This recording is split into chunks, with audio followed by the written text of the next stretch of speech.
Hi everyone, welcome to another episode of the Five-1 Speedway show. Hopefully you enjoyed the last episode with Kenneth Hansen. It was very interesting to hear how his 2020 season has gone.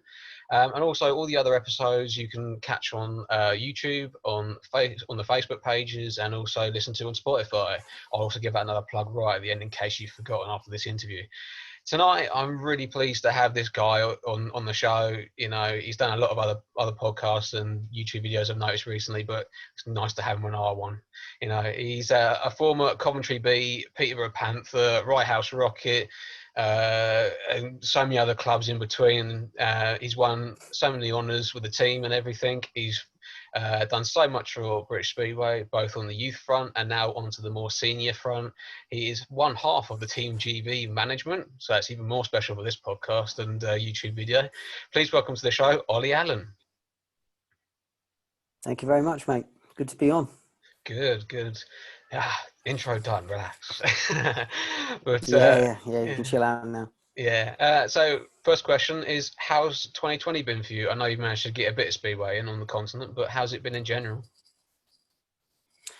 I mean, it certainly wasn't as we planned. You know, I had a pretty sort of busy calendar planned out. You know, it's part of the part of the reason Simon and I took it over as a joint venture really was so that we can kind of cover as many bases as possible and sort of develop a rapport with as many riders as possible by spending time with them. So the idea was I would kind of keep an eye on the more southern matches, steady do the northern ones, and then all the international events in between. But that didn't happen, as we know. I'm not going to whinge about it too much because I am so fortunate to be in the position I'm in, sort of COVID-wise. Everyone I know has been healthy. The touch wood. We're tier one or have been so far. Fingers crossed for the next stage. And my business has stayed open throughout. So I'm fortunate. So I can't whinge too much, but I am absolutely gutted about the Speedway season because it's, you know, at the end of the day, I'm a Speedway fan at heart. I can now say that going to Speedway to watch it is part of my job, which is a fucking great excuse to go to Speedway. So So you know, it's a shame, mate. It's a shame.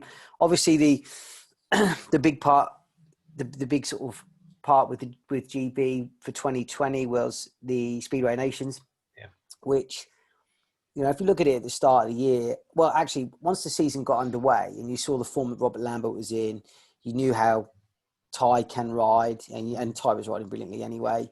With it being at Bellevue, you know, and under the current format, it was looking so good for us. And we probably had, you know, certainly at Bellevue, had the best under-21 rider in the world, possibly the best under-21 rider in the world at any track in Bewley. So it was looking really good. And then that went to shit, didn't it? Obviously, Woofy got injured in the extra league, and nightmare. And then the event itself was, you know, if you watched it on TV, it was a bloody nightmare as well. It was just didn't go to plan. I mean, it was well organised, as all events are by BSI. You know, they do a good job, and FIM and what have you. But what with COVID, the weather, you know, last minute of the season, it just was, I don't know. It didn't have the same sort of vibe. And obviously, we lost Woofy, so that was pretty shit.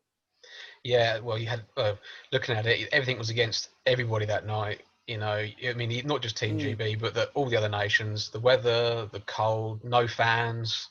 Everything just against it. But I must give you due, though. The boys you did put out did do a bloody good job in the conditions and everything that was thrown against them, really.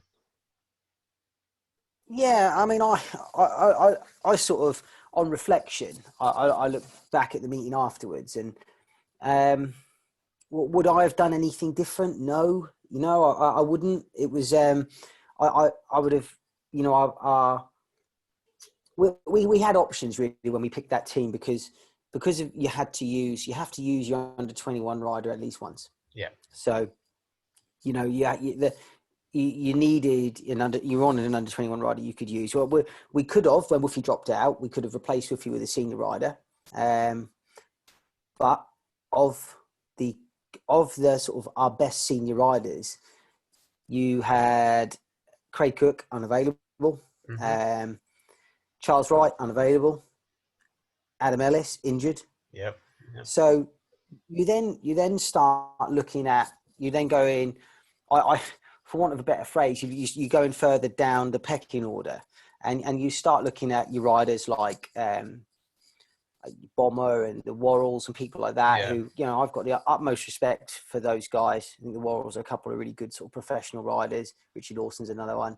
And then and Bomber has done so much for British Speedway over the years. He's represented them really well. You get 110%, but that's not really what Simon and I have set out to do. We want to try and build sort of a future for British Speedway. So the best option for us was we thought the best thing to do was bring Drew Kemp in, put him in the senior spot in the team, and then run Dan Bewley in every race. That was how we saw it. And that way, I mean, there was no other rider in England, better than Dan Bewley anyway. So every race was going to be Robert and Dan. So you might as well give the third spot to someone who's going to really gain something from it.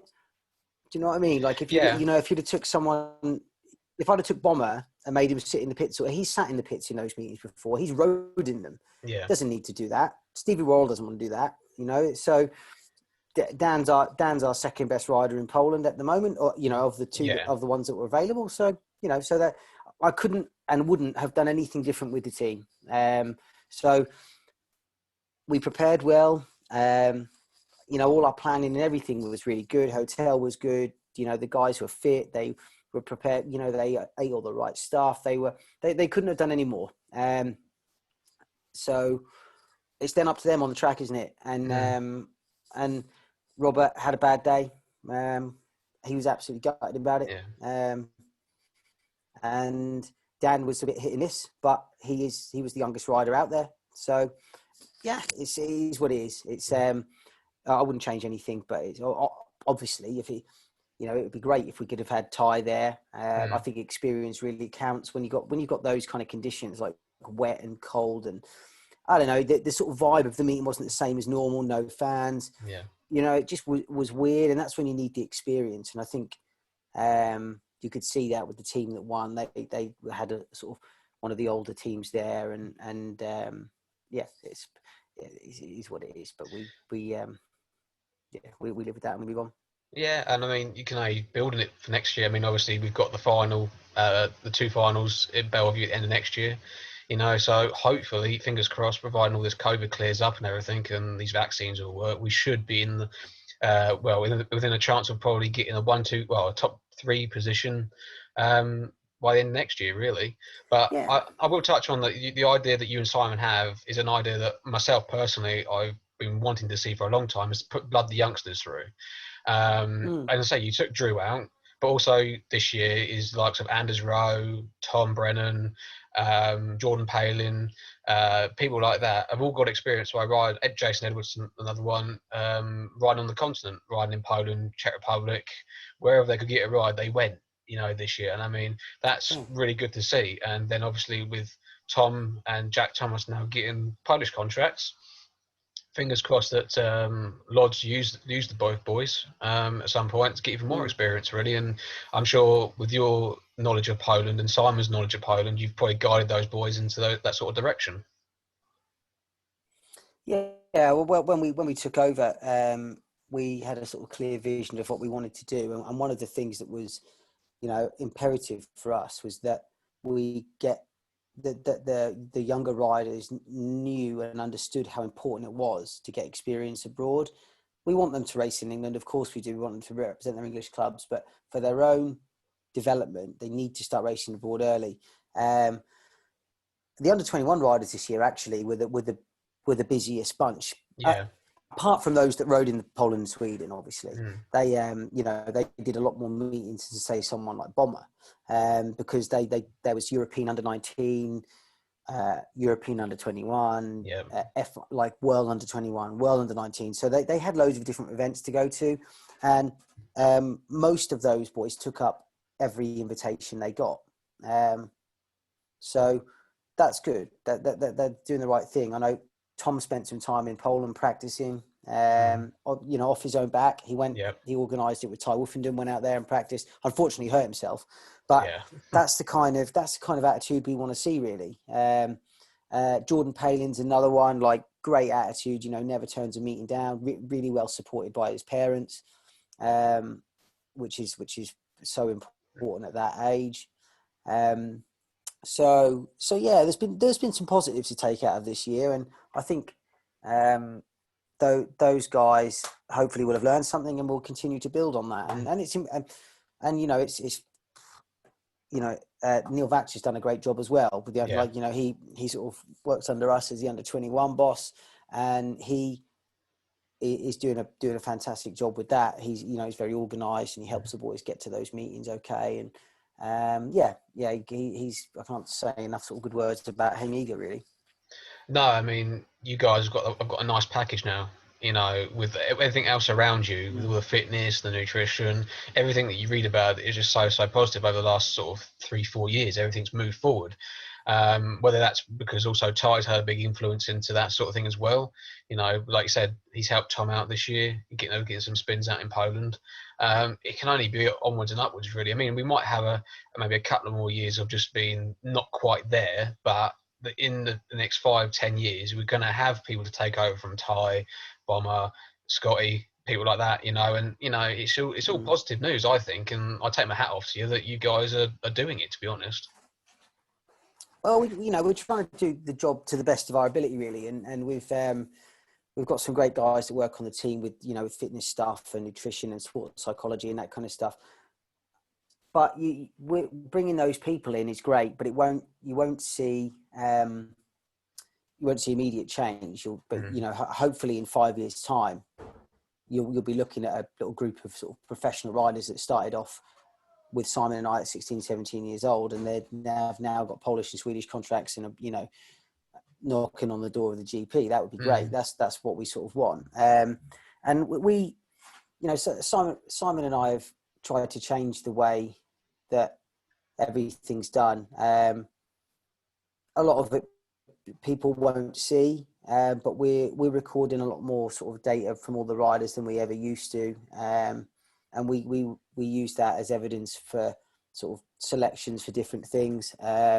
We've sort of outlined what we expect, and you either you sort of fall in line or that kind of goes against you. So it's that's how it is going forward, and the response from most of the boys has been really good. So, and like I said, I'm a massive Speedway fan, massive British Speedway fan. So for me, it's a really sort of fulfilling job. So I look forward to the next few years and seeing where it goes. But it's good, mate, and we've got a really good little structure there, which we're trying to improve all the time. It's about continuous improvement, and we're constantly looking at ourselves and asking each other, sort of the management team, if we can do anything better. And and that's what it's about, isn't it? And then that's what we expect of the riders. We want them to look at themselves and ask themselves the same question. Yeah, and I mean, I can't say much more highly about it because I'm looking forward to next season, really, see what you guys do. I mean, obviously, the season started in Australia with the test matches in Aussie, taking some of the youngsters out there and trying all that sort of thing, which is great to see. Great to see, it's a first time for, I don't know how many seasons since we've had a touring team really out there. Is the idea also to try and get maybe a little mini test match series then back over in the UK to sort of have Australia and then Australia, England over here? Well, we've got loads of plans, really, but it getting them to come off at the moment is hard because we don't really know what next season looks like. True. I've reached out to every sort of contact that I've got in Germany and France, Czech Republic for open meetings for the young riders. I want those under 21 guys to get as much experience as possible out there. Between Simon and I, we have more than enough contacts for the guys to go out and ride in Poland, do some testing out there. But again, we don't know what the travel guidelines are going to be, and at the moment we don't know. We don't know yet. But we'll work. We're working on stuff, and test matches would be great. I know we certainly have test matches lined up for the senior team in England next year, and again, that will probably be quite a young team because that's what we're trying to do. So yeah, it's there's some exciting stuff sort of in the pipeline, and I look forward to it, mate. It's good. Yeah, it looks good, and I just have everything crossed that everything goes our way. It's about time we had a bit of glory on these shores a little bit. I know Ty's been doing well in the World Championship, but nice to have a bit of the old team front as well. Be awesome to have. But okay, we've done Team GB. Now let's concentrate on why we're really here. Let's talk about you, mate. So I've done my research, my notes. So I've got a page and page load of stuff on. That doesn't surprise me, mate. That doesn't surprise me. Yeah. Yeah, but also are those pages injuries? So this is just all those injuries I had. It's just page upon page. Let me scroll past them first. Yeah, no, you're right. No, okay, that's right. Yeah. No, but let's say your first club was with Peterborough, the old Thundercats in '97. Much like our previous guest, previous guest David Howe, and he said he thoroughly enjoyed those early days, and that sort of thing. Good. But before you managed to get onto the old Peterborough books, how did you sort of get into becoming a Speedway fan and then turning sideways? So my dad was a rider. He rode for Peterborough and Bellevue and Boston and people like that, or teams like that. So from as young as I can remember, I've loved the sport. I've always wanted to do it, and I can remember, skidding my BMX around the patio and all that kind of stuff, trying to, slide it or whatever, and all the stuff we do when you're a Speedway fan. And I played a variety of sports, but bikes was always the one. So I got into grass track quite early, did that, and my sort of age category for grass track, I had quite a competitive group. I had Steady, Chris Neath, David Howe did a little bit, but he was more doing sort of Speedway. Matt Reed, Andrew Appleton, Chris Harris. So I had a decent group there. Like, we were all the same age group. I think Matt Reed was a year older, but the rest of us were the same age. So that was it was a tough year group, actually. I mean, Neathy was unreal on grass track. Neathy was the best of the lot, really. Better on grass track than Speedway, then, was he? He was the kind of... Yeah, he was junior grass track. Yeah, I mean, he was... Yeah, he was... God knows how many times he's British champion. But my sort of early years were battling with him. And then then Steady came on the scene, and he kind of got good late. And then when he kind of got the knack of it, he was really good as well. I was always kind of hovering around, I don't know, top 3, something like that. Never won the British Championship. And that Steady did, Neathy did, Matt Reed did. They're all guys that I lost to in that sort of end of year meeting. But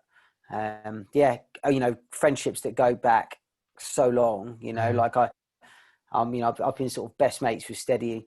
I'm probably best mates with Neathy since I was about 9, and then Steady from about 11, I reckon. So it's crazy now that I do this job with Steady. So yeah, it's funny. I mean, they were good times. Like, they were brilliant weekends. I mean, I as a parent now of 2 boys, I know what it's like to pack the bikes up and go away racing for the day, and it's a fucking nightmare. Getting your kids in the van at 6 o'clock in the morning or 5 o'clock in the morning to drive to Kent or wherever you're going. And but we did that every weekend. Like, every weekend, my mum and dad drove me all over the country, and I didn't really think anything of it. I thought it was normal, but I know now it's not. But I was a really, really lucky, sort of privileged kid in that way. And then. So then from grass track, I went, I think I had a go on my dad's Westlake when I was about 14. He had his last bike he ever rode. He still had it. So we fired it up one day, and, he said, do you want to have a go to Speedway? And I was like, all up for that. So off we went to, I think Mildenhall was my first skid. Right. On a training day. They had like, like pay and ride. And I remember the queue being, you go onto the track at Mildenhall. Yeah. It was queued up into the car park. Oh, so really? Yeah, like 2 abreast. And you literally come in, and my dad would say, get to the back. Like, I'd ride to the back of the queue, and we pull up there, and he'd, refuel, and then we just get in the queue and roll out again. I probably only had 5 rides that day. The queues, it was that long. So that's how it was then. You know, there's that many kids doing it, and well, not kids, there's adults there as well. But yeah, so did that, and then I went to Peterborough, did some second halves there, and Peter Oakes sort of grabbed hold of me from there on, really, and that was it. I T-bone steady in the second half on my old man's Westlake, and that was the last time I rode that bike. I wrote it off. So all right. I'm sure. That was that for the Westlake. I'm sure your old man really loved that. You know, it's a nice way to send it off. You know, you riding it off, mate. I don't even know where that bike is now. I keep saying to him, "You need to fix." I think it's at Trevor Hedges. Oh yeah. He lives local to us, and I think he's still got it somewhere, but it's twisted, and it would be a good one for my old man to restore, really. But he says he's going to do it, but he never does. Oh well, you never know. It might be a job he gets round to. You know, when your boys go up to him and say, "Yeah." So, Granddad, where's this bike that my dad used to ride? Where's this bike? Yeah. I think the front wheel's near the engine plate somewhere. I think from where I T-bone steady. But yeah, that's how it sort of came about. I remember doing the second halves at Peterborough when there would be like Sullivan and Crumpy and those guys are in the team. I mean, they were really good times for Peterborough Speedway, like such strong teams and big crowds. And, that was the days of your home matches being on the same night every Friday was Peterborough Speedway. Yeah. Everyone knew it was Friday and the crowds were big. And, I've got really good memories of that. And I loved it because I remember going to Peterborough as a kid with my old man. So to be riding at Peterborough for me was, still, it was cool. You've probably caught on by now that I'm quite a fan of Speedway. So, for me to be doing what my dad did at that track and all that kind of stuff, it just, I really enjoyed that.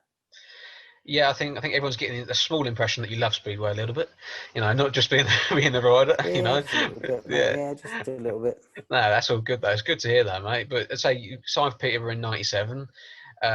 Was part of one of the youngest teams age-wise to win the Conference League.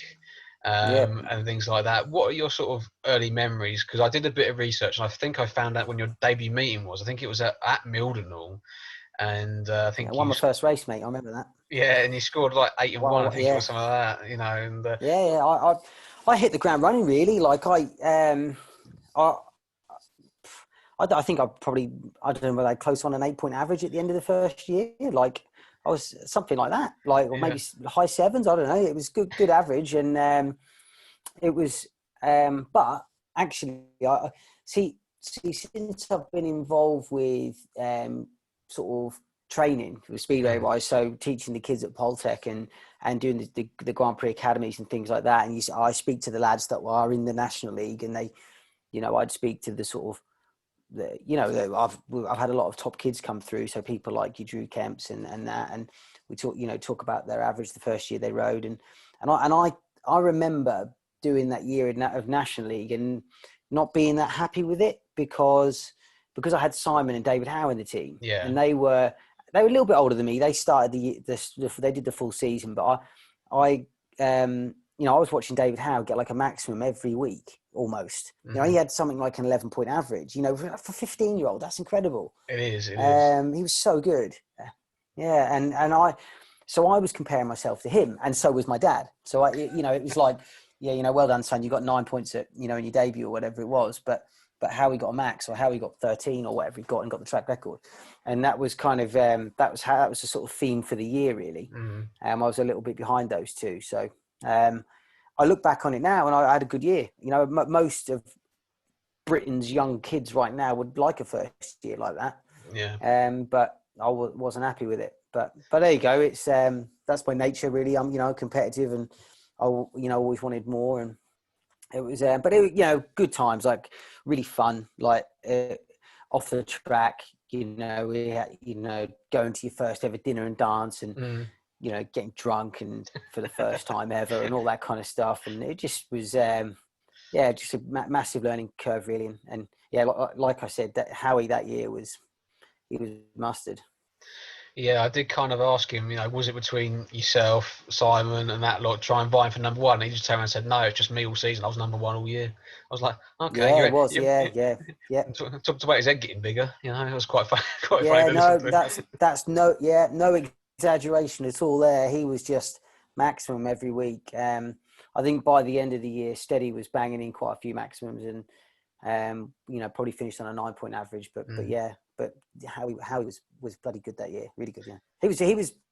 In the early part of his career, he was good everywhere. He did well. I think he'd be the first to admit he didn't achieve as much as he should have. But he started off his career really well. Yeah, and I will say to everyone, if you haven't seen the David Howe episode, I would certainly say go and watch it, because there's a lot of what Ollie said is true. It is really good. But for 98, I've got you down as riding for Norfolk and Mildenhall in the Conference League still. Did you stay on then for another year doing that? Yeah. Well, because my birthday's halfway through the season. I couldn't start the year, and I couldn't move up straight away, so I had to start the year somewhere. So I did. I think I started off at Mildenhall, and that was good. I had a good average, and then I think when I signed for Peterborough in the Premier League, so halfway through the year, they put me in as soon as I turned 16. I couldn't make all the Mildenhall fixtures, so I kind of I had nothing to do with it, but they kind of weren't happy about it, and Peter Oakes just sort of he looked after me, and he took the role as the bad guy rather than me, and said, right, well, fuck it, we'll go and ride for someone else. So I did. And yeah, that's how it is really. No hard feelings against Mildenhall, great little club. I still go there quite often now. But Oakesy sort of sorted that. So I did Mildenhall and I think they were called Norfolk Braves, I think, which was like Kings Lynn in the National League or Conference League as it was then. And I rode for Peterborough in the Premier League for like the latter half of the year. I think I started off on loan actually at Arena Essex. I did a month at Arena Essex and sort of struggled. But Peter Oakes was true to his word, and he put me in at Peterborough, and I did okay. Get through 3-4 points a match or whatever. And again, Howie was better. David was Steady was a little bit better.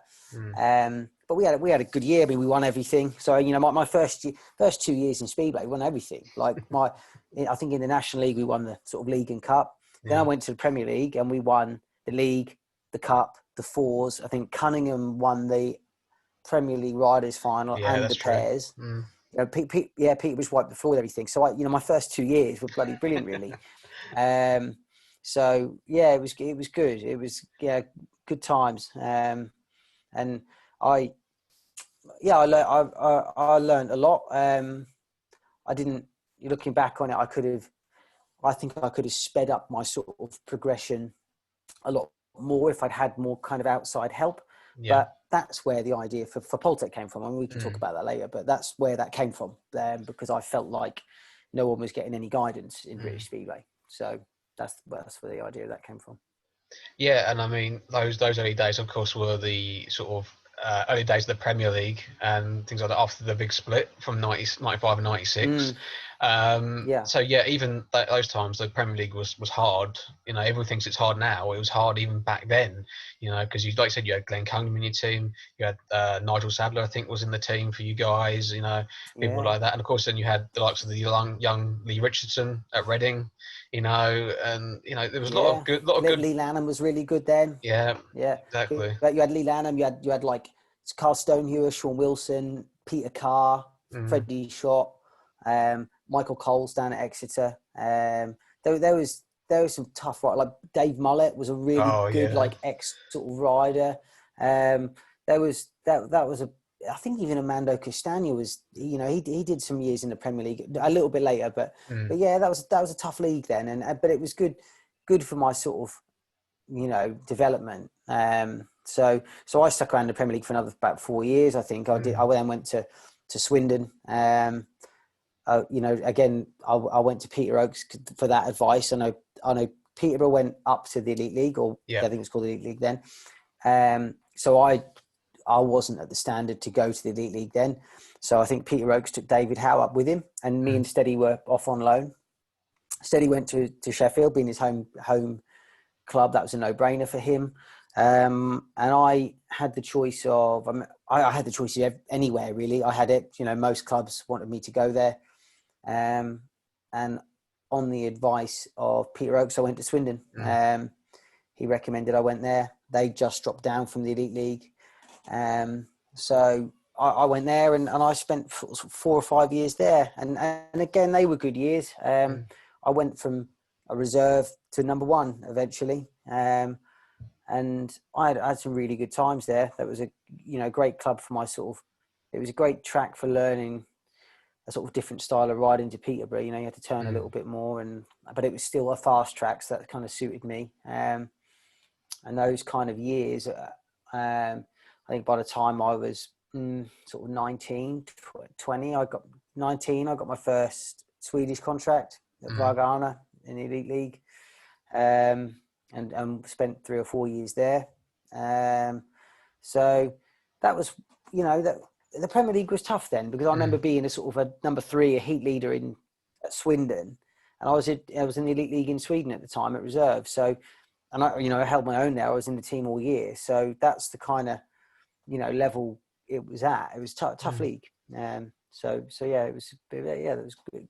Really good years. Yeah, and I mean, you managed to win. Was it the KO Cup with Swindon? You managed to win the Young Shield with Swindon. Premier League fours. Your honours with Swindon were good. Apart from the one, obviously the league title was the one that you just didn't quite get.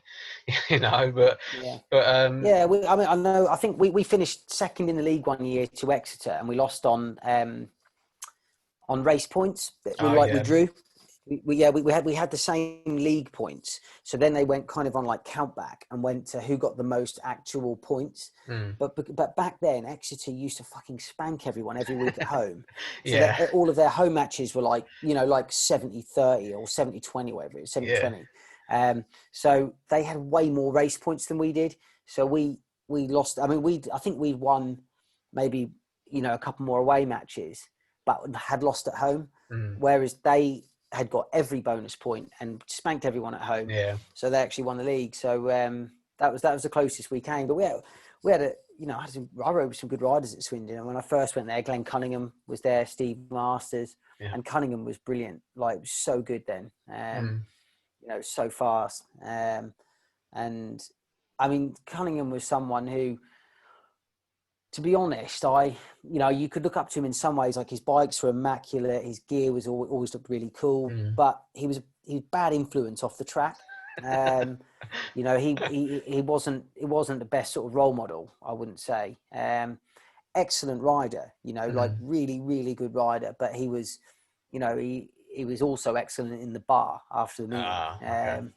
So for a young rider, I probably could have been surrounded by someone more professional. And it took me a long time to sort of work out what kind of lifestyle I needed to live to ride at the standard I wanted to race at. Because I was too busy sort of having fun, which I did. I mean, I had a lot of fun. I loved it. Like, I had some great times. But I don't regret it, because I don't regret it, because when I look back, you make choices on what you think is the best thing to do at the time, and that's all you can do. I've got some memories that are brilliant, and I wouldn't have if I hadn't behaved in that way. However, would I have gone further if I'd have been a little bit more focused? Yeah, I'm sure would have, but I don't regret it now. I look back on my career and I had a great time, and bit of success here and there, but it's you make those decisions based on the knowledge you've got, and there you go. Yeah, and I mean, you've done a fair bit of travelling in your career. I mean, even in '99, you did a bit of doubling up with Paul, and you had quite a lot of. I think about had about 9 meetings with Paul that year in '99. So even then, you were still getting the experience. Obviously, helped you at Swindon, and just things like that. And of course, again, Paul came close to win the title, so he could have almost won a title with Paul almost in '99. Could have snuck that one. Yeah, that would have been nice. Yeah. I always had a really good relationship with the guys at Poole, with Matt Ford and Midlow. Matt Ford in particular, got on really well with him, and I was close to going there again. I think it was 2000. He wanted me to go there sort of full time as their reserve, because I'd done okay guesting for him in '99. I chose not to. I chose to continue my sort of development in the Premier League. sometimes I wonder whether it would have sped things up if I'd gone elite league straight away at a professional club like Poole. It may well have, but I'll never know. But yeah, I was always one of those like, and I say this to the young guys in the England team: don't ever turn down a guest booking. No. I never turned down a guest booking, and I was one of those guys that I always made sure I washed my bikes the day after I rode, because you never know when the phone's going to ring and someone's going to say, do you want to guest tonight, wherever. And once you turn those things down once, you don't get invited again. Same with open meetings. I never turned them down. I did every meeting I could do. And I'm sort of proud of that, really. I mean, that's not the only reason I washed my bikes the day after. I'm pretty OCD. So I couldn't sleep if I knew that I had dirty bikes in the back of the van. That would just grate on me. I can't go to bed unless the dishwasher's loaded. I can't leave anything out. Sometimes I'll go up to bed and then I'll lay there and I think, fuck, I left a mug somewhere. And I go downstairs and have to put it away. It's just how I am. I'm weird like that. So. But it's not a bad habit to have. So, have been able to wash your bike down the next day. Like you said, worst comes to worst, what are you going to do? You're going to roll up to another meeting the next day and just put some chains on, put some covers on, which are still a bit damp from washing the night before, At the end of the day, you're going to be earning money, aren't you? That's the thing. So yeah, that's the thing. Yeah, and experience as well, isn't it? So I always turn down guest bookings. I never sort of. I think maybe once later on in my career, I priced myself out of one. But I was at a different point in my career there where I would only, I rode to earn money rather than to sort of gain anything from it. So, but I'm proud of the fact I took on everything I could, and I was always one that I had dreams when I was a kid of being. What I called in my head a professional speedway rider. Now, from everyone has a different opinion of that, or a different view of that. And for me, in my head, that was a rider that had mechanics and rode in different countries and kind of flew about between the different places. And, that was your full-time job. To me, that was the dream. That, what would I have liked to have been in the Grand Prix? Of course I would have. Would I like to have been British champion? Of course I would have. But I look back on it now, and I now know there's a very big difference between you'd like to do something to wanting to do it. I wanted to be a professional speedway rider, and I got there. I did it. I lived that life for I don't know how many years, but I lived what I call a professional rider's lifestyle for say 10 years, 12 years, whatever. And that's what I wanted. So I think you kind of, there's a lesson to be learned from that, really. Yeah, and I mean, you managed to ride all over the world almost, riding in most countries, having a regular spot in Poland and Sweden, and riding with and against some top riders, So for not all the stuff you didn't make on the individual front is what you made up on the team front, really, because your team honours list is long as anything, really. I had a good one. Yeah, it was good. I mean, I didn't individually. I didn't probably win that much until later on in my career. I ended up towards the end of my career. I won a few big open meetings in Germany and won Premier League Riders final and a few other open meetings in England. But yeah, early doors it was all sort of team success and things like that. And like I said, I was chasing that lifestyle. I wanted to be of the standard where I could, have a mechanic in Sweden and have a mechanic in Poland and all that kind of stuff. And that's where I was at. And if I'm honest, I probably got a little bit too caught up in the lifestyle and enjoyed that a bit much. But I was still determined to do well, and I was pissed off when I didn't, and lost a lot of sleep over those meetings. But yeah, I had a great time. I'm really. I'm proud of the career I had, especially in Poland. There aren't many riders over the last 20 years who've had a sort of 10-year career in Poland. Yeah. And I did. And I actually think it was overlooked, to be honest. Like I think nowadays the Polish league is, you can see it on TV or you can stream it or you can watch it on YouTube the day after. And thanks to the internet, this world's smaller, isn't it? So everyone knows what everyone's doing. And also, I think because less British riders ride out there, there's this kind of, it makes it a bit more special if you do. Well, when I first started riding in Poland, there was Scott Nichols, Lee Richardson, Mark Laram, who else was out there, British-wise? Screeny, people like that. Yeah, Screeny was there. Maybe Paul Hurry had a contract, I'm not sure. Like there was quite a lot of people out there. And now there isn't. So, but I was one of those. I think Steady had a contract out there. I don't think he did as many years out there as I did, or certainly not as many matches. But there was. You sort of went under the radar. It was just like you rode out there. There was a little column in the Speedway Star every week with the Polish scores, but it's literally all it said was it's Big Gosh 54 and so 56 and just your name and the score. It's different now, isn't it? So everyone kind of knows what everyone's up to. But back then I was, when I was in the Swedish Elite League at 19, and I rode in Sweden for, I don't know, probably 7 years, something like that. So rode with some great riders, and I rode with Ricardson and Adams and Crump, and in the same teams as those guys. So it was, it's bloody good. But again, at the time, you don't appreciate it. You don't realise you're doing well because you want more. Yeah. I'd go and get 5 or 6 points. I'd get 5 or 6 points in the Swedish Elite League and be a bit pissed off. There's a lot of young English riders now that would love to get 2 or 3 in that league. So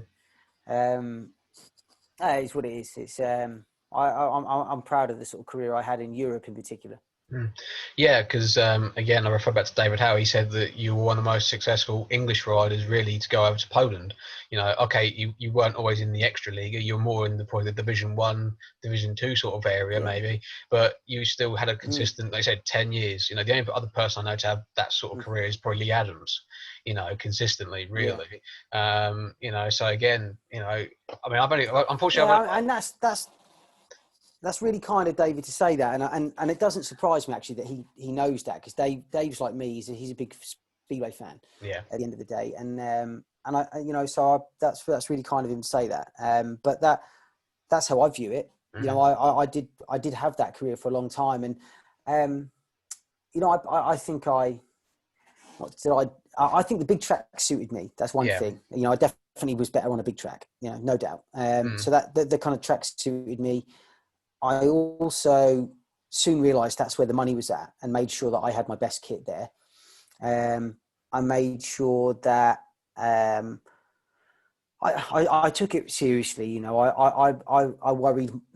You shouldn't favour a league, but I did, and I my performances there meant everything to me.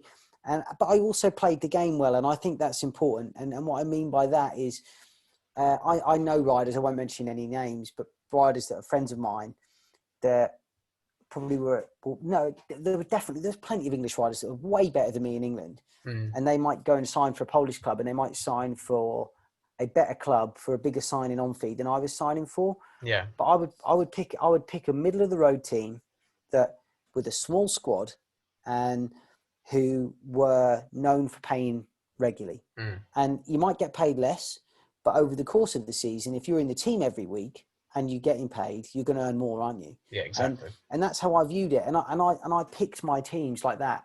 I had a couple of chances. I think I had 2 chances to go extra league. I wasn't interested. I knew I wasn't there. I wasn't at that level. So I'd stayed first division, and I never went to the big first division clubs either. I had the chance to go to Big Gosh, and that was a lot more money, and wasn't interested. I wanted to stay loyal to the club I was at, and also I wanted to be in a team where I rode every week. I could, injuries aside, I could pretty much book my flights for the year. At the start of the year, which was good. So yeah, I'm proud of that, mate. It's good, and that's what I want to see more of from the British youngsters, of today.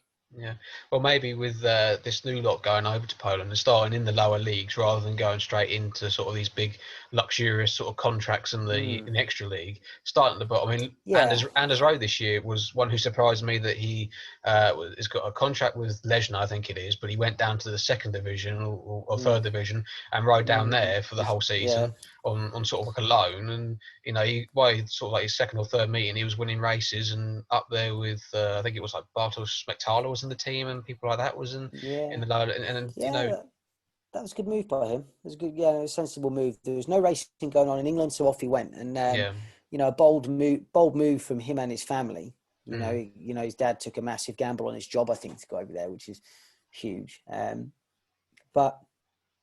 was a good move, and I think, it's good that Tom and Jack Thomas have signed for Woodge.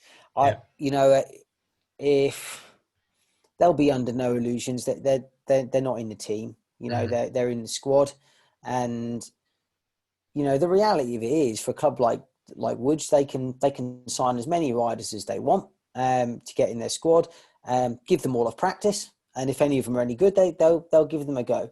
So Tom and Jack have taken that plunge, but it's going to be on them now to go and prove. They've got to prove to that club that they are worthy of a meeting. And the hard thing as well about Poland is, you're in a squad, it's high pressure. So that first meeting, the first chance you get is like make or break, really. Because if I look back on my first year in Poland was at Gniezno, and I did the first match of the year and had a shocker. My motor wasn't quick enough. I didn't ride very well, just a catalogue of errors, really. And so then they didn't use me for the next half of the season. Luckily, I was going okay in England, so they gave me a call and said, "Do you want to come again?" So this time I went a few days in advance, had a new motor, spent a couple of days riding it, and then I hit the ground running. But I knew that meeting was high pressure, and you got to learn to deal with that. And it's not very nice. Don't get me wrong; it's not very nice, because I've had team managers say to me before. This is no word of a lie. Team managers say to me, "If you get anything anything lower than a second in this race, and you're out." Jeez. And you're just like, that's when you put your helmet on. You think, fucking hell, like that's not the way. For me, that's not how you motivate anyone. No, it's not. It's not. But I'm thinking, Jesus, what have I come into here? But that's how they are. They're harsh and they want value for money, and you have to put up with it and get on with it. But yeah, I managed to. In the end, I was quite good at blocking that sort of stuff out. So yeah, it was good career out there. Yeah, and I mean, unfortunately, I haven't got a lot of stats of where you rode, but I know you rode for several clubs in Poland. But going back towards your English career and everything, after several seasons at Swindon, finishing up with your last one in 2005, where you did a few meetings, and then you went on to you managed to sign for Eastbourne. Yeah, that was a good move for me, actually. Yeah. Yeah, again, my local club, so I was happy with that one. Yeah. So. I did all right at Eastbourne, to be fair. It was a good club. I mean, I was Bob Dugard sponsored me for a couple of years anyway, so I kind of had a little bit of a connection there. And yeah, I think whatever year was it, 2004? Did you say? 2005 is when you went to Eastbourne. Yeah. So 2004, I had a shocking year at Swindon. I think I had a really good year in 2003. Finished number one, and then 2004, I started the year really well. It was when they went to Elite League. I started really, really well at number 4, and then I had a massive crash with Rafael de Brookie, massive one, and being completely honest, it frightened me. I had a concussion. I got knocked out, and head injuries were always. They were the ones that shook me up a lot, and I just was, for the rest of that year, hands up, I was riding sort of frightened, like I was, I'd lost my kind of bottle a little bit. And you can only ride yourself out of it. You can't magically, people say, get your confidence back. It's not like that. No. So I lost it, completely lost it. And it took me a year to get myself back going again. I think it also coincided with a couple of years of me. Off the rails isn't the right word to use. I don't think it was that far. But I was certainly distracted. I was distracted with other things, and had a couple of shit years really, and had to dig myself out of it. So I think my move to Coventry, whatever year that was, did that for me. Yeah, because you're also part of, I think it was the doubling up with Kings Lynn in '05 as well, wasn't it? Something like that. Yeah. So you were doing that sort of thing. So you still had Mm. a regular ride. Yeah. And I mean, you probably took a step backwards to take two forward, sort of thing, Yeah, really. I did. I needed to win some races. I needed to go and do. I didn't want to go back down to the Premier League at that point. I knew I would at some point when I Yeah, was older, but I wasn't ready to do so. But I needed, after the 2004 I needed to go and win some races. So yeah, I went to Kings Lynn and Eastbourne and mm, had a really good time. mm, Loved it down at Eastbourne. I always got on really well with Dino and Floppy and those guys. I had a great relationship with Bob, which, as you know, yeah. always helps if you've got him on your side. So, bless him. Yeah, I know. Um, I mean, Bob was obviously the life and soul of Eastbourne, and of course, yeah, when he finds things about yourself, he tends to have a laugh and a joke with you, as I yeah, well know about one of them, yeah. which is quite funny in my personal part. But yeah, and also because then the one thing I do remember from your 2004 season was was that long night at Eastbourne, ironically, when Swindon was there, Sky meeting. Oh, well, I went through the Uh, fence with Steen Jensen. yeah, he That one. decided to do like a Superman down the back straight Oh, on mate, the that was big. fence. I mean, Yeah. Oh, that was so big. Yeah, that was a big crash.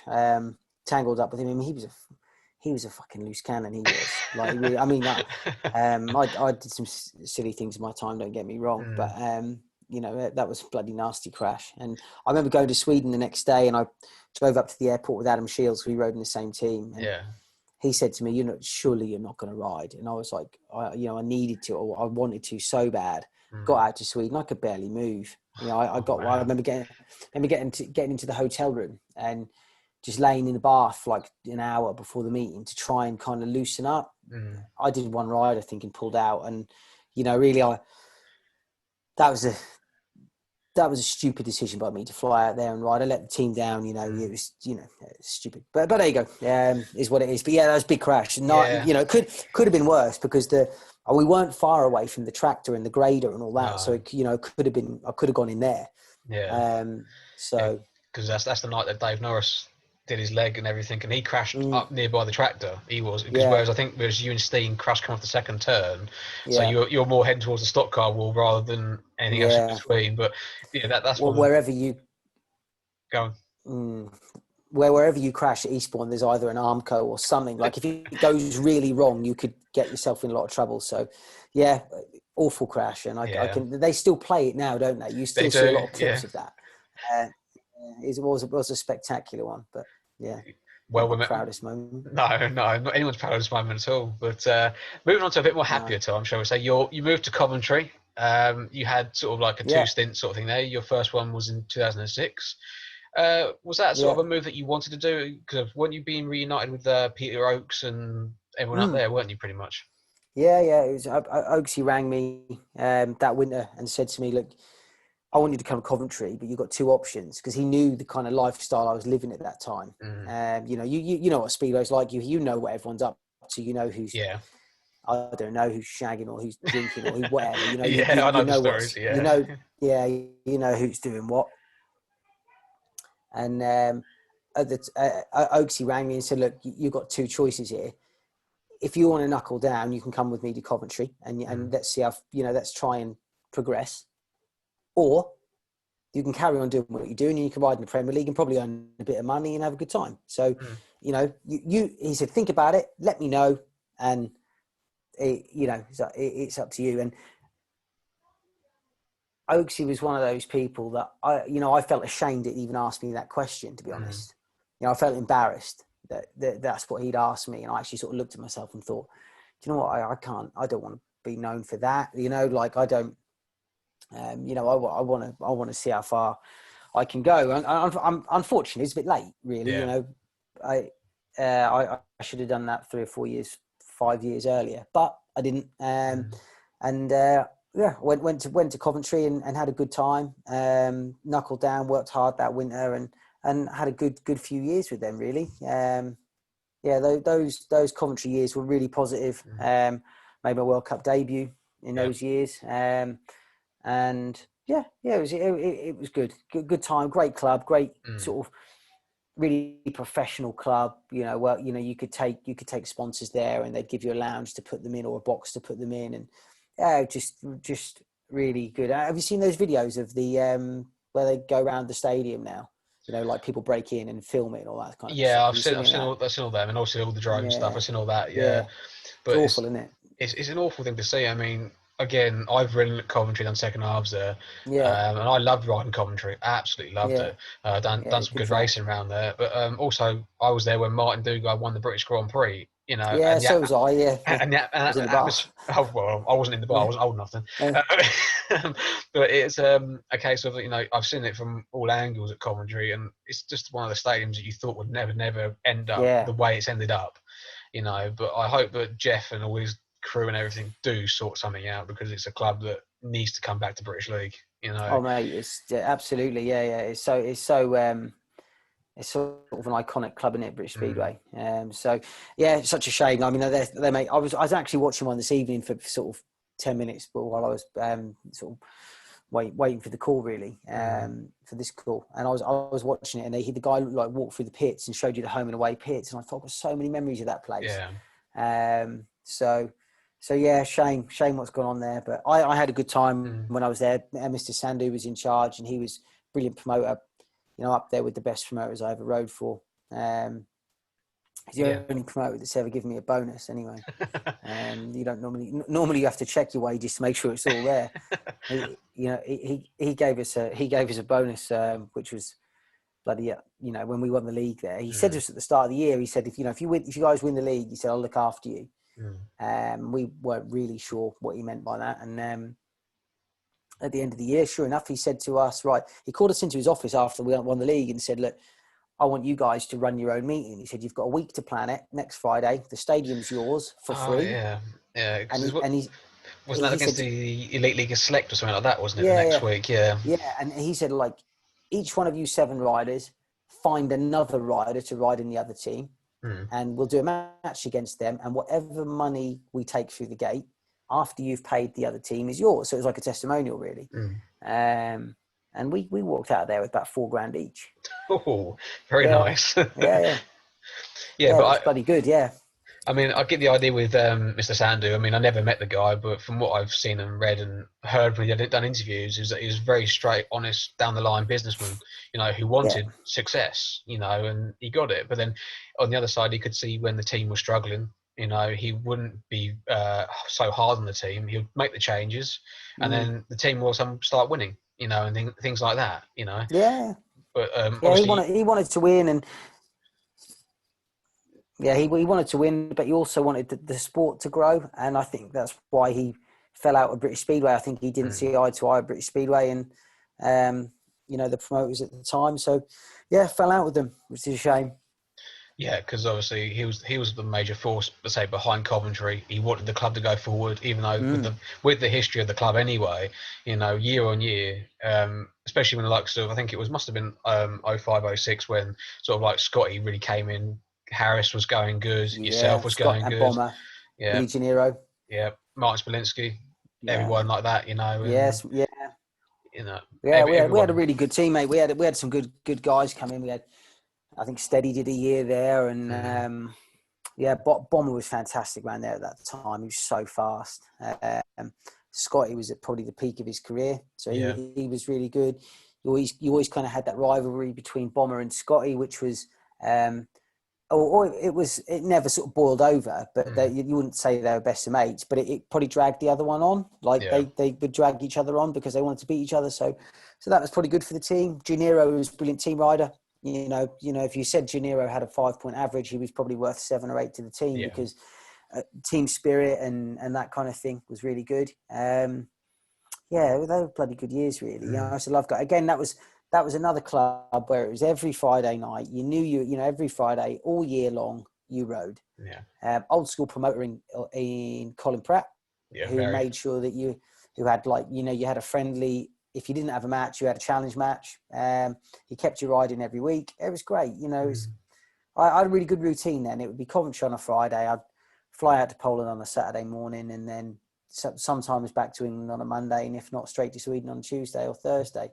So yeah, they were. And then you obviously had you had an away match somewhere that week as well. So mm.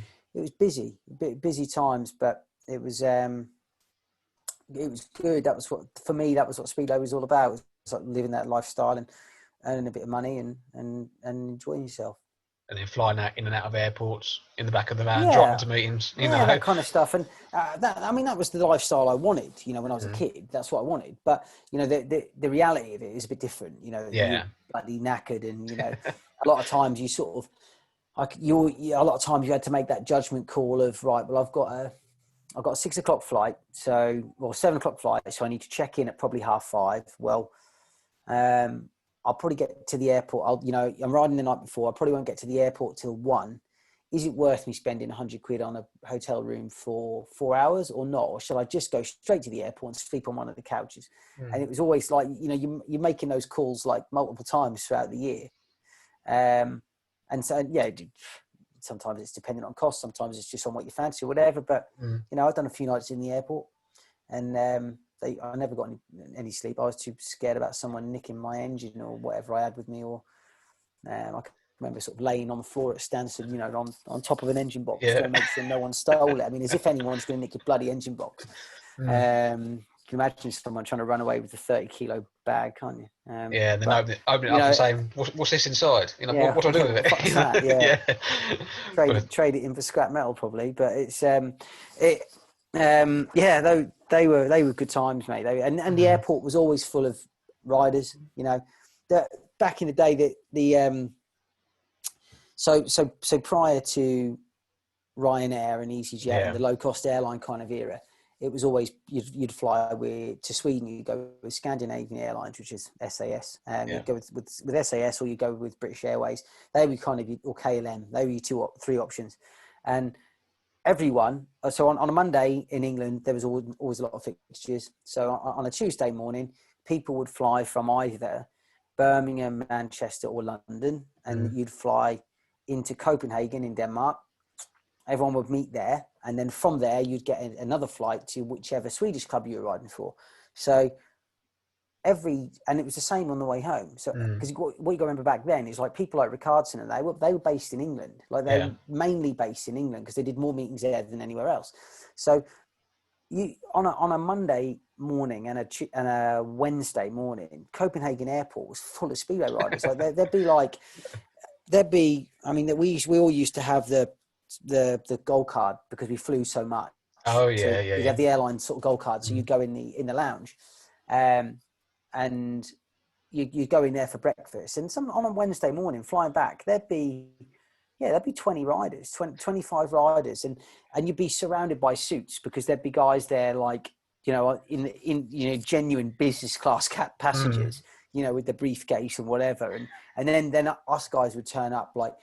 Some of the blokes would be pissed, and some would hung over, and you obviously had the professional ones as well. But there was a real mix, and you can imagine the language being used, and used to get some funny looks from people, and we'd get members of staff come over and tell us, just quiet keep down it down, bit, because it just didn't fit. You'd look into this lounge, which in Copenhagen was a really, really smart lounge, and there'd be like, all these businessmen, and then sort of crowded around the breakfast bar, there'd be like 20 Speedway riders in like skate shoes and hoodies, so it's funny, and that was kind of where the gossip, you'd find out who did what the night before, and how'd you get on riding, and did you go out after the meeting, and different times now, mate, compared to then. But it was good. It was like really, really quite social, and it was good times.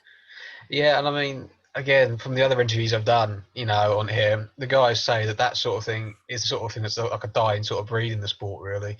Is that everyone mingling. Because I mean, I get the idea. Everyone has to be professional now because it's completely different to like how you first went out to Sweden and Poland, and that sort of thing. But you still got to have your characters in the sport. You still got to have your laughs. You got to still have your jokes and everything. Because what makes it. Yeah, I think you do miss the characters now, and I certainly think you miss the interaction with the riders in England. I don't think, we've seen a decline, no doubt, in support for the sport in England, and there's, where do you start on that? I mean, there's a few things. I think the regular race night, always used to help. I think the fact that riders stuck around and went for beer after helped. I genuinely think that was a selling point for British Speedway, that the fans would get to mingle with the riders. I mean, did you ever go in the bar after meeting at Coventry? The one under the stadium, the one along the back. I never went in there. I suppose. I never went in there, but I know from the fact when you know the one I mean, the downstairs one. Yeah, I do. The sort of downstairs bar under. Yeah. Well, that would be packed. Like they used to have they'd have a DJ on a Friday night. You know, just your kind of wedding singer DJ. Yeah. But they'd have an actual party on a Friday night after the meeting. It was bloody brilliant. Yeah, it was great. And we were told by Colin Pratt, you had to go in the bar. You had to go in there for half an hour unless you had a really good excuse. So, yeah, and you couldn't. A lot of us rode the next day or flew out somewhere the next day, and that wasn't a good enough excuse. No. It was. You can still. What's half an hour? Just go and show your face. I mean, I say Colin Pratt's an old school promoter, which I have huge respect for anyway. I mean, myself, I like looking back at the history of Speedway anyway, and and all these old school sort of things that don't happen nowadays. Like you say, going to the bar, going whatever. But I have noticed that, especially down at Eastbourne this year, when they went up to the championship, after having several years at National League, because Eastbourne had regular racing rather than in the Elite League when you only had one fixture and then 2 weeks or a week off, and then you had the Sky meeting, then you had 2 meetings in 1 week. The crowds didn't come to those sort of meetings, whether you had the top riders in the world or not. I still think the crowds wouldn't come, but because the guys are riding every Saturday, or in some cases they had run a couple of Fridays, the crowds were there every week, and every week at Eastbourne. I mean, I know Ian Jordan and the rest of the crew, Martin and John Cook, did a lot of work down there to get the crowds in, and it paid off. But the crowds, and of course, Eastbourne last year had a really solid English team. I think they're the only team in the league, in all league, well, apart from the National League or in the top leagues, that had English riders from 1 to 7 all year round.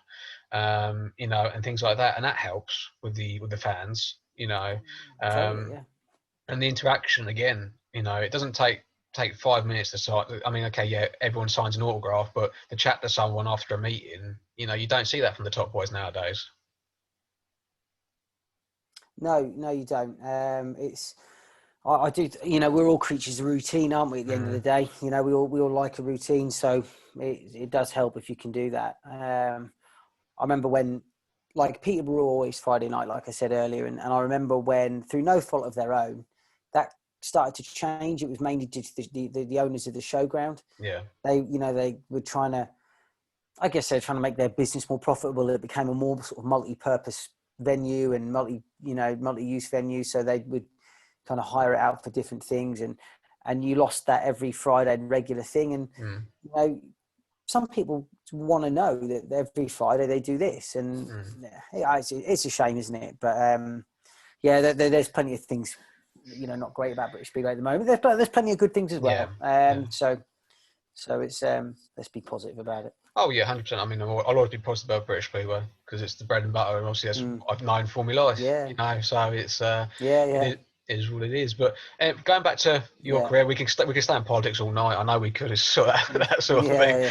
But you after you left Coventry in 2009, you went along to Ipswich for a couple of seasons. So how was that for yourself? Was that a good move? Nah, shit. No, okay. It didn't work out for me. I got a great relationship with Chris Louis, always have had. I think the world of Jeremy Doncaster, he was there involved, or he's machine examiner, but he was always about. And I felt like being kind of local to Ipswich, and I'd always done well there as an away rider. I felt like it would suit me, and I decided to leave Coventry just because I think it was mainly due to I wanted to have Friday off so I could fly to Poland on a Saturday, and not because it was sort of every week was like Coventry Friday, fly to Poland Saturday, and then race Sunday back home Monday, and I just wanted to change my sort of calendar a little bit. I wanted to cut down on the travelling by just going to Ipswich. It's only sort of 45 miles from me, but it didn't work out. Never felt comfortable there. They changed the track the year I went. They moved the centre green in, and I didn't like that. They also changed the material. It used to be super grippy, which I always loved. For me, the grippier track, the better. I was always very, I relied heavily on gating. So if there was a nice big dirt line, then I could park myself in that and go as slow as I wanted. Yeah. But yeah, Ipswich got rid of that kind of dirt. They kind of had they used to have, it was just a lot more heavy, and they changed it. Never really got on with the track. Never felt comfortable in and around the stadium. Okay. I don't know. It's weird. I just didn't have a very good feeling about the place. Like I'd gone from Coventry, which was a nice stadium, and I don't know. It just felt a bit more of a welcoming atmosphere, really. So I went to Ipswich, and I'm sure it is to some people, but for me, I just never really felt like home. Just got bad memories of that place, really. And it's funny how they come back now. When I go there now to watch, and like I said, I get on great with the staff there. I go and have a cup of tea and speak to the track staff and get on great with them. But I don't know. It just brings back bad memories. I struggled there, but again, I was going through a sort of another sort of change in my sort of personal life at the time. And it was a year after I'd lost my mum as well. Maybe that was kicking in at the time. I don't know. There's a few different things going on, and it just didn't work for me. I'd certainly lost my focus a little bit. I had a bad year that year. I had a shit year. I didn't even have a good year in Poland. I know out there I had a pretty shit year. So yeah, it was one of those ones. I maybe should have. I probably should have just stuck at Coventry, really. But yeah, I had a bad time at Ipswich, and then I had to kind of build myself up again, really. So. Yeah, unfortunately, I mean, like what you just said, it's probably just a bunch of whole different things, mainly in your personal life, that just were the things that just held you back at Ipswich. But then again, it could be something stupid also that it's a local track. It could have had something to do with that as well.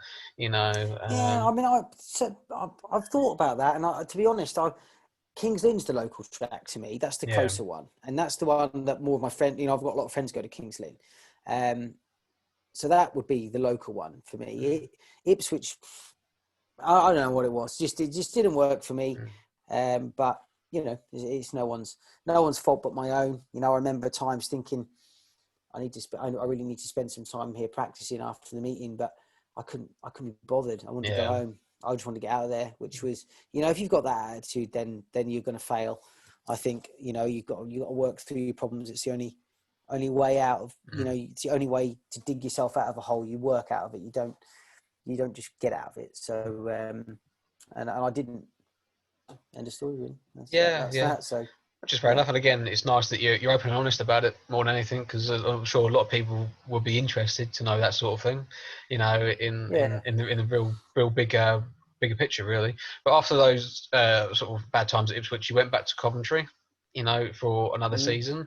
Did it felt good to go back to Coventry and just pick yourself back up again? Yeah, I enjoyed my time back there. I was pleased to go back again. Really professional club, and looked after really well by the promotion. So enjoyed that. I think it was then around I think after that, then I started to do a bit more Premier League, and I was kind of the fixture list in England in the Elite League had started to dwindle. Yeah, it wasn't as busy as it was, and I don't think I was racing in Sweden anymore. So I was quite happy to do Poland and the Premier League in England, and that gave me enough meetings to earn okay money and be sort of happy with that. So I think I then went to, I don't know, where'd I go? Went to Rye House. I went to Kings Lynn, didn't I? I went to Rye House. Yeah, I did a year at Kings Lynn in the Elite League, or no, Premier League, and in the Elite League. Yeah, I'm sure I did. And then I did Elite League and at Kings Lynn and then Peterborough the following year, and they were okay. And then I went to Rye House. Which was it didn't go as planned, to be honest. I mean, I won the Premier League Riders, which was great. I won 2 big meetings in Germany the week before, which was great as well. But other than that, it wasn't a great year.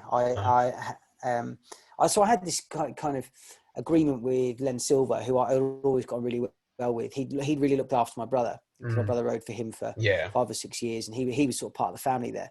and I'd always gone on these, like the Rye House team used to have a winter ski trip. Yes, and as a rider, I mean, those they were absolute carnage. Those things, they were just, you had people like Luke Bowen out there and Chris Neath and Stevie Vauxhall and Woofy when he was younger, and the stories I could tell about those trips. I mean, every year was just someone getting in so much trouble. Yeah, I can imagine.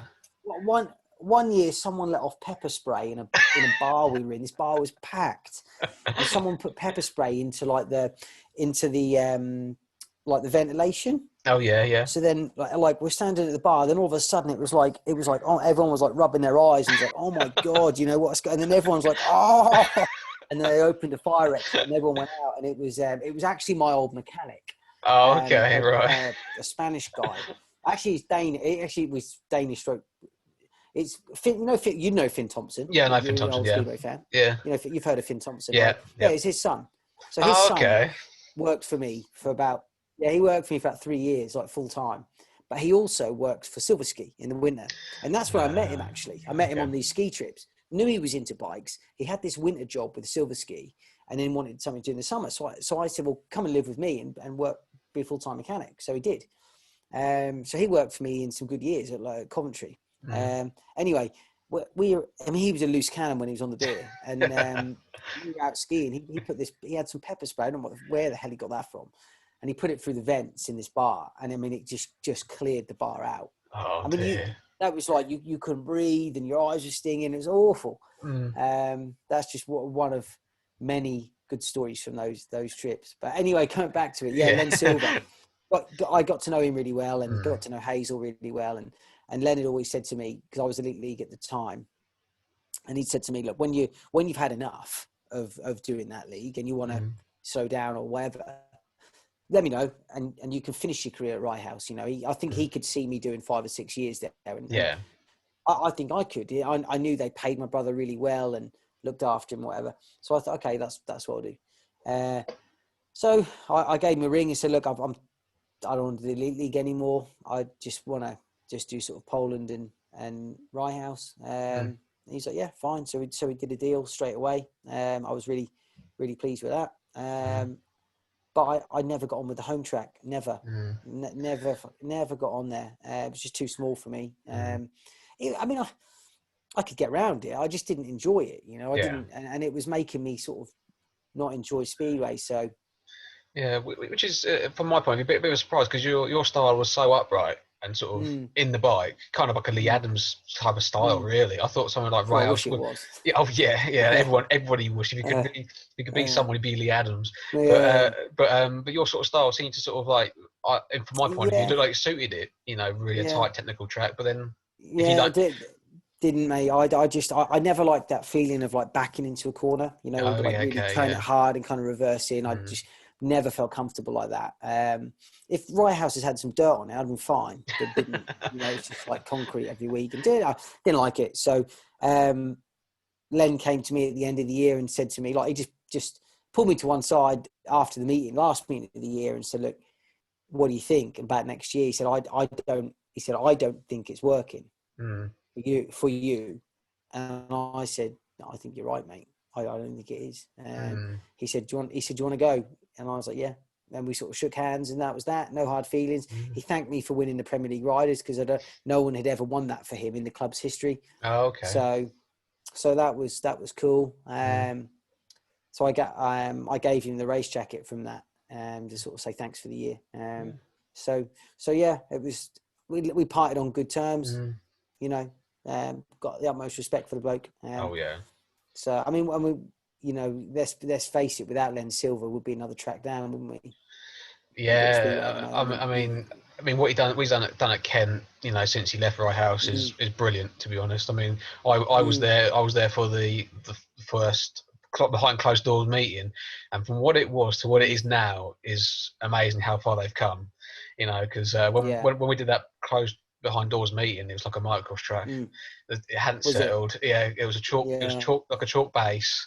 And it's a case of it needed like a winter to settle in, and it hadn't had a winter. I think it Yeah. had like 6 weeks of settling in, and it just didn't settle in.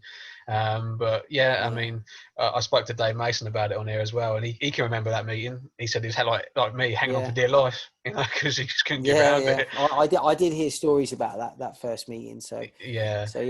But yeah, he's done it. Len's done a great job, and thank God he has. Because we'd be another one down, wouldn't we? But yeah, good guy, great club, great family. So yeah, it's just a shame it didn't really work out for me like that. No. But it meant I went to Somerset the following year, which turned out to be a bloody good year.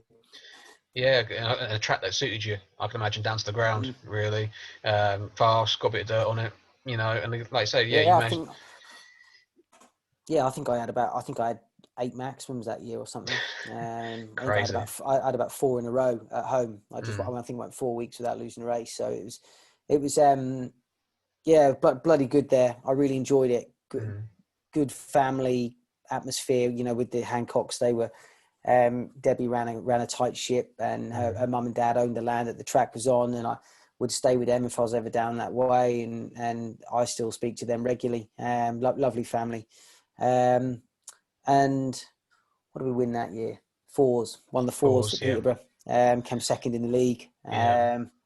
So I missed the second round of the playoffs. Unfortunately, we beat Edinburgh in the first round at home, and then it was the away leg, and I got a concussion in Poland a few days before. So missed the return leg, and we lost. So I think I guessed at Edinburgh only got 3 points, whoever that was. But anyway, we had a good year. I was really pleased to win the fours. Like I said, I won the fours before with Swindon. Yeah, Swindon. But we won that at Swindon, and for me, the fours is Peterborough. Like you know, like I grew up watching it at Peterborough, and you know, I've got videos of like Mick Poole winning the fours at Peterborough. I used to have somewhere, and so for me to go back there with Somerset and win the fours, and I think I dropped 1 point that day, which is a good effort in the fours, because you know you're racing against heat leaders all day long. So that was good. So led the team to that, and we came second in the pairs, which was again, I had a good day there. I think I dropped 1 point to steady in the pairs at Somerset, but unfortunately, Nick Morris got excluded in the final. I don't know if you remember that one. I think I do. I might have to find it and watch it back again to remember it. But it was us against Edinburgh in the final, which was Sam Masters and Max Frick. Oh, actually, I do remember that one. Yeah, I think I do remember that. Yeah, and the point scoring was like 4-3-2-0. Yeah, that's it. And on the first bend, it was a first bend bunchy really, but Nick went down. They excluded Nick, so in the rerun that I couldn't win. No. You know, unless one of them, something happened to them, and it for me that it was classic British Speedway. The match is on TV, it's live on TV. You've got a packed crowd because it was the day before Cardiff, and the referee excludes someone on a first bend bunching, and it effectively ended the meeting. You know, the meeting comes, you know, builds up to this crescendo, this final race where the result will be decided. And the referee fucks it up like that. Like, you know, for me, if I'd been a ref, obviously the right thing to do as a ref is you call it as you see it. But sometimes you've got to think about the bigger picture, surely. And you think, right, well, you know, for the sake of the sport, I'm going to let them race it out. But no. So we'd have won that. If Nick had finished the race, we'd have won it, because I won the race, and there's no way Nick would have... There's no way Nick wouldn't have come third. No, he was riding really well that day. So, I think also with some referees, and I don't want to say anything but too much, but I think some don't realise the wider audience when it's the TV. No, it's not exactly, the people not the people in the stadium that you're robbing. It's a few hundred thousand people you're robbing, if not millions of people watching this one meeting. Of course, it's the highlight of the Premier League calendar with it being on TV. You know. So for me, if it's not you know, unless it's a sort of absolutely obvious decision, then it's all for back. Like in every, you know, in any scenario, because you want 4 riders in the race, don't you? You don't want 3 or 2 or whatever. So if you can get away with it all 4, you do. I think. But then, you know, maybe that's me viewing it from a fan too much. But at the end of the day, fans are what we're missing, isn't it? You know, exactly. So you do have to view things from their point of view sometimes. But. Yeah, because I think some of the rules in the rule book are dated, are far too dated now. Things like, say, like the first bend, bunching. I still think, I think Sam Malenko picked it up years and years ago, saying that on TV, saying that the referee should be allowed just to put all four back in if he can't make a clear decision. And there's been Yeah. so many cases in the more modern day Speedway where there's not been any clear decision. Whether the bloke's been deliberately knocked off or he's accidentally slid off or whatever, and you can't tell the difference, then it's an instant all four back, in my opinion. Because there's been crashes on the second turn and had all four back, but that's not the first turn. Yeah. So where do you define the first turn? Things like that. It's hard, isn't it? Yeah, it's hard. Yeah. Yeah. But it's well, yeah. Sometimes a lot of people have got to look at the bigger picture more often, haven't they? Yeah, exactly. To sort of help the sport, I think. Yeah, totally agree with that. But again, we're back on politics again. Come off politics. Yeah, I know. Like you say, you could talk all night about it. I mean, people say to me, people ask me for the answers to British Speedway, for example, or World Speedway, and I haven't got them. I know there's a problem, but if you said to me, Ollie, right, go and run you go and run the BSPA or BSPL as it's called now, I wouldn't know where to start. It's so hard. Yeah. I think unfortunately mistakes were made many years ago before any of the people in charge of the BSPA now were in charge. Yeah. So it's not an overnight thing. It's something that happened years ago, and yeah. What can you do? I don't even know where to start. No. And that's not because I'm not saying that because there's loads of things wrong. I'm saying it because I don't fucking know where to start. I don't know. Like I want bigger crowds. Of course I do. I want to see the top riders back in the UK. How do you get there? I don't know. Yeah, you can't say where you're going because you could say one thing, Steady could say something else, I could say something else. Everyone can see it from a different point of view. But I think we might have to do a politics and also special. Oh bloody hell! But again, you've got to respect the people that are running their business. So, for example, you've got like Chris Louis. He's he's part of the BSPL. He runs his own club, so he's got to look out. That's his job. It's his main income. So he's looking out.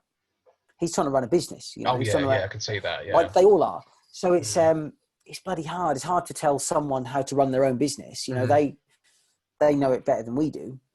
Currently, so it's hard.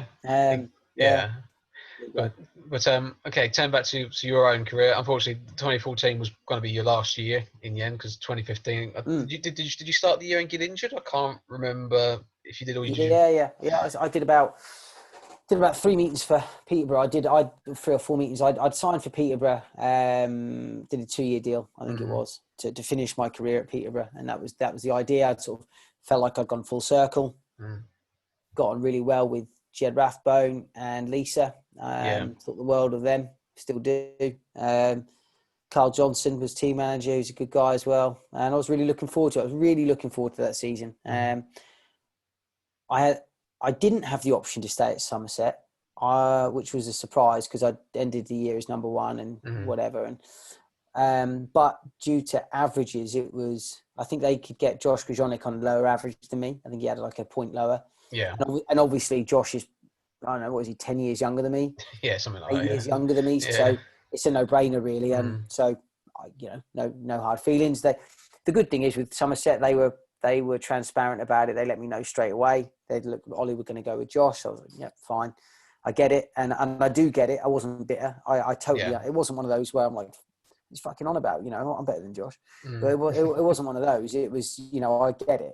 He's younger than me. So I immediately got in contact with Peterborough and said, look, and I think they thought I was going to Somerset, so had maybe lined someone else up. Yeah. And I called them and said, I want to come to Peterborough, I'm free. And they were surprised and immediately sort of got back to me and said, we'll let's do it, let's sort of deal out, which we did in about 5 minutes. And that was done. I was pleased, they were pleased. And I was really looking forward to it. And I think third, fourth meeting in, I had a nasty injury. Was going around the outside of someone and just ran out of room. And I kind of got off the back of my bike. Bike hit the airbag, lifted the airbag up, and I went under it. I went in feet first into the wooden fence. So I missed the airbag. And that wooden fence at Peterborough is they're like scaffolding boards, aren't they? It's thick old wood. Exactly. Yeah. And immediately knew I'd done something bad to my leg.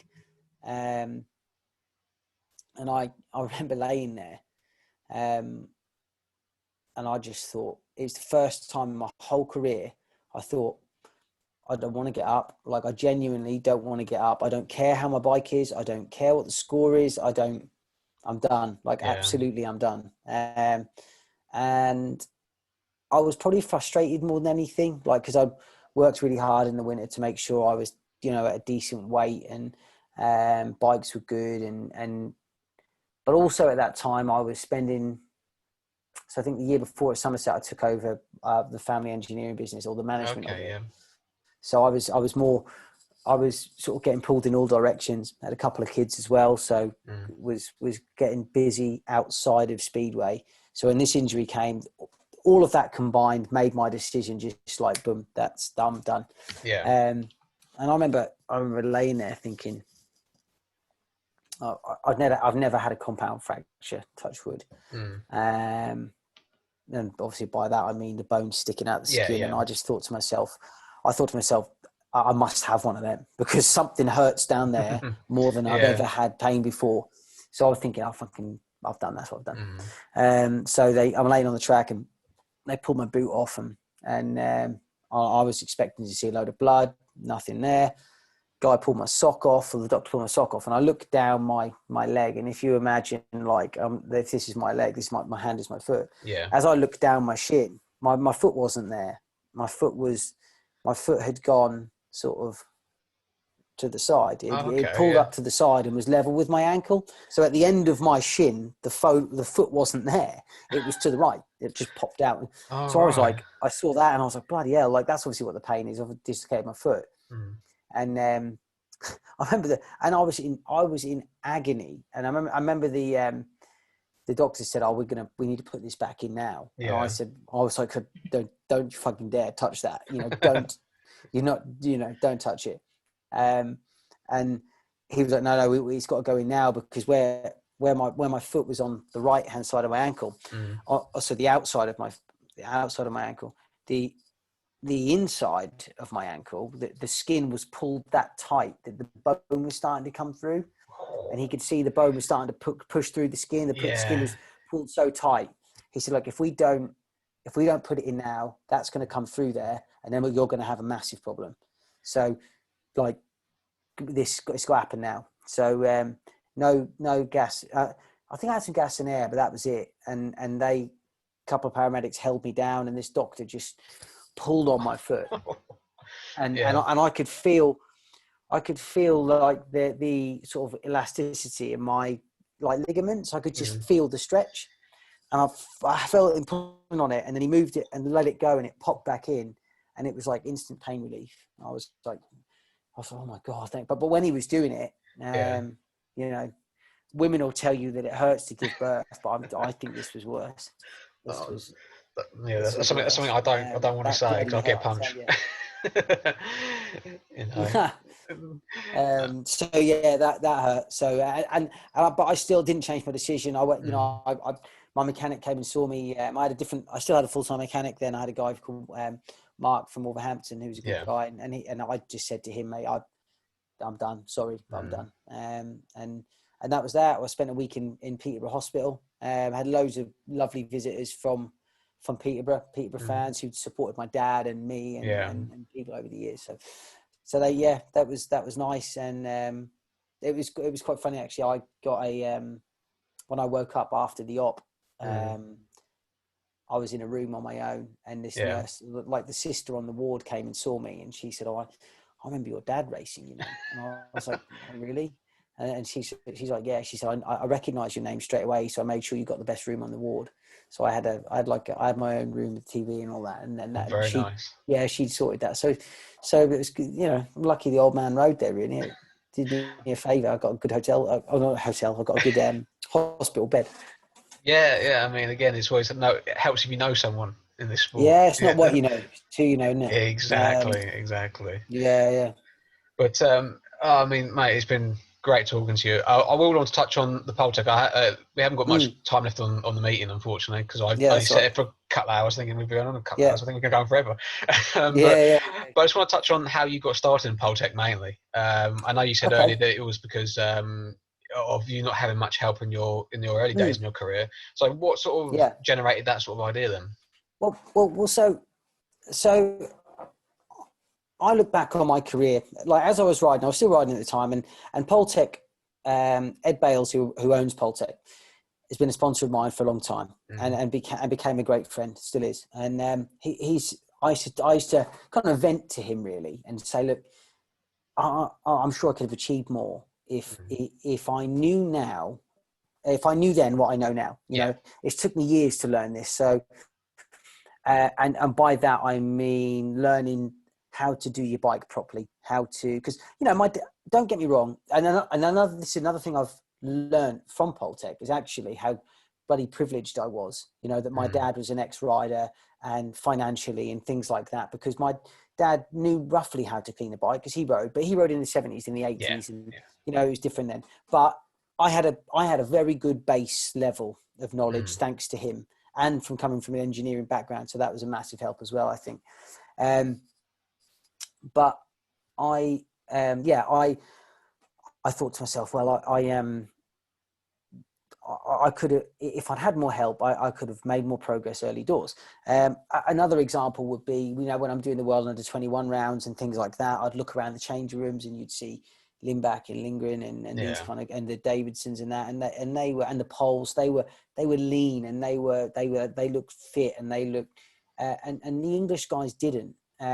But we didn't know any different. And no one told us, and unless you had a senior rider helping you, and it had to be a senior that was a proper pro, not someone who wasn't, then you wouldn't know that kind of stuff.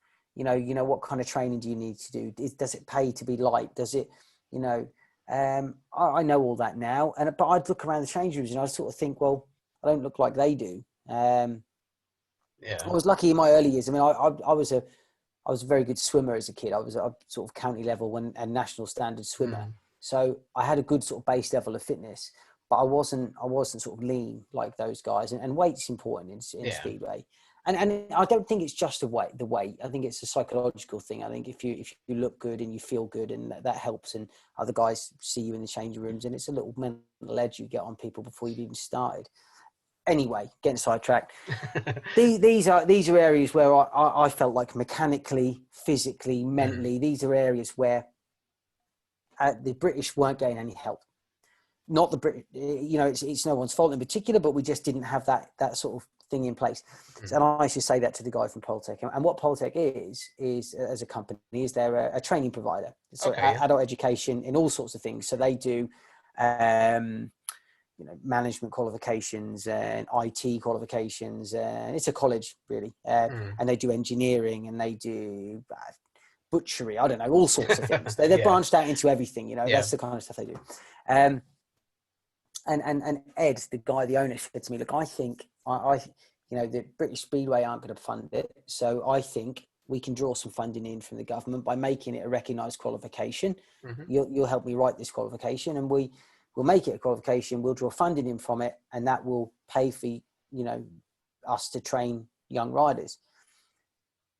So that's where the idea came from. And Ed said to me, look, you're going to have to get your teaching qualifications so that you can legit deliver this program. So that's what I went off and did. And it's kind of like a business studies type thing, really. And it covers all the aspects of Speedway that you would need. So, but what it does is it draws units from other qualifications. So the idea is that you know, you look on your CV and you might think, well, you've done a Speedway qualification, what the hell's that? But actually it covers a little bit of business admin, because we teach the guys how to do their accounts and look after their books, and then it covers, there's some engineering units in there. So we teach the guys how to use a lathe and a mill and things like that in case they want to, you know, modify their own bikes. And then it's, you know, a bit of fitness, a bit of nutrition, and it kind of covers everything. Social media, how to handle your social media. So and it's for kids that after they've left high school, they have to stay in education now until they're 18. So it kind of fits that. So guys go to high school, they then come to Poltech, and what they can do, and what I recommend, is that they do an engineering qualification alongside it. So they do like an NVQ in engineering. Yeah. So it's like them going to college basically. And what a brilliant thing for the lads to have on their CV, because let's face it, quite a percentage of the riders that I teach by their mid-20s are probably going to be looking for a job. But so at least they've got something on their CV to say what they've been doing. You know, like you've got a qualification in something, like in engineering, you've done your Speedway stuff. And that way we give them the knowledge they need to know, you know, to go on and try and be the best rider they can be, but it's also setting them up a little bit for later in life. So it's a great idea. And we've had some great kids on it, and we've got some great ones on there at the moment. You know, people like Connor Mountain and James Shanes, people like that, they've been through and learned a lot. And then you've got, you know, now we've got Drew Kemp, Tom Brennan, Jordan Palin's just joined, Harry McGurk, Joe Thompson, Dan Thompson. There's the Anders Rose there at the moment. It's a great little program. They come once a month for a few days. We put them up in a hotel, and they kind of eat, drink, and sleep Speedway for a few days, and off they go again. And obviously we do track days as well. Yeah, you know, we once a month we do the track days, weather permitting. So unfortunately, COVID's ruined all of that for the moment. But yeah, you know, great for British Speedway, and also that gave me my sort of foot in the door for doing the Grand Prix academies. So I was approached through Poltech. I was approached by the Grand Prix organisers to do those, which were a great success as well. You know, got some young English kids. Well, and we did them in Sweden and Denmark as well. But got some young kids the chance to ride on temporary tracks, which is great. You know, you know, Tom Brennan, people like that, they were riding around Cardiff, you know, when they were 14, which is, you know, it's unreal, isn't it? So yeah, and then that led to the England job. So it's, you know, would I have got the England job if the Poltech thing existed? But probably not, because I might have turned my back on Speedway by now. I don't think I would have, but I could have. But it's kept me involved, and you know, it's got me a really good rapport as well with the young ones. So you know, obviously Neil does a great job with the under-21s, but it's also given me a great insight into the likes of Drew Kemp, Dan Gilks, these kind of guys that are now in the England squad, the Great Britain squad. So I know those boys well because they've spent time with me, and I know sort of how professional they are. I mean, I wish I had that on my CV. Well, you know, to start with, you know. Well, I mean, that's the thing. I look at it and I say to like I'm waiting for Steady to come down and have a look at it actually, because he's pretty keen to do so. But I would have been all over that. And David Howe would have said to me, David Howe and Steady at 16, do you want to go to sort of a college and learn about Speedway and a bit of engineering for a few days a month? You know, you get to do a track day as well. Yeah, I'll go. You know, I'll go and stay with my mates for 3 nights a month. You know, and stay in a hotel away from your parents. I mean, perfect. Perfect. And it teaches those kids to grow up as well, because you know, they of course they have a good time and they mess about and whatever they do in the evenings, but they have to behave because they're in a hotel and they'll get kicked out if they don't. And that's part of being a Speedway rider, isn't it? Exactly. You know, you can't travel around Europe being a dick. You know, otherwise you won't get very far, will you? So it's teaching them a lot of things, life skills as well. Exactly, mate. And I mean, again, it all helps and it makes the bigger picture even bigger. But unfortunately, we've got to come to the end of this interview tonight. I mean, it's been, I knew it was going to be a good one, but it's better than what I thought it was going to be tonight. It was brilliant. But no, I've really enjoyed it, mate. If you want to do another one, that's fine. We can. It's been good, mate. Like you said, we could talk for ages, couldn't we? I mean, I think the next time I make sure it's like at least 3 hours long, 4 hours long, these meetings. But maybe next time if we do another one, we can get Steady involved and have both of you on to get both of your sides of that'd it. be a good laugh. Yeah, we've got That'd be some good good. stories. Yeah. I mean, I have, and I will put it on the record. I have tried to contact Steady, but he hasn't responded to me. But Well, good luck with that. yeah, I know. Busy man. Yeah, that's fair enough. That's fair enough. But Ollie, cheers for your I'll time, rope mate. him in. Yeah, that's All it. right, mate. Yeah. Cheers. Cheers, for that, mate. Well, everyone, I must say, if you want to watch this again, log on to YouTube, listen to it on Spotify, share us, like us, join the group. I've got a few ideas in mind for during the season, if the season gets going. So hopefully, when we get going, have some more content, and then go from there. But cheers, Ollie. Thanks for your help tonight, and thanks for the Cheers. stories. No, thank you. It's been a pleasure. Yeah, no worries. Thanks a lot.